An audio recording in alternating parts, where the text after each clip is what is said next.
Let's start by opening the Swagbucks website. Click on Login at the top to log into your account.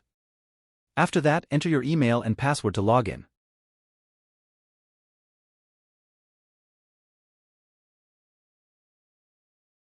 Now after entering the Swagbucks website, click on the More button at the top, then choose the Redeem Rewards option from this menu.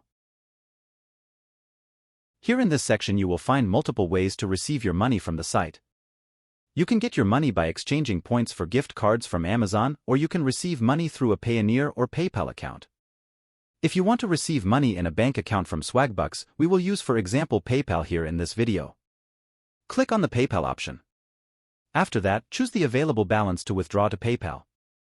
You will need 1,000 points to redeem them in order to get $10. After that, click on Redeem, then enter your PayPal email and complete the confirmation. The money will be sent within approximately 3 days to your PayPal account. Finally, go to your PayPal account. Then link your account to a bank card in your country. Click on the Add Card or Bank option. After that, click on Link a credit card in order to complete the process of linking the bank card to PayPal. After that, you can withdraw money from PayPal to your bank card easily. Thanks for watching and don't forget to like and subscribe to the channel.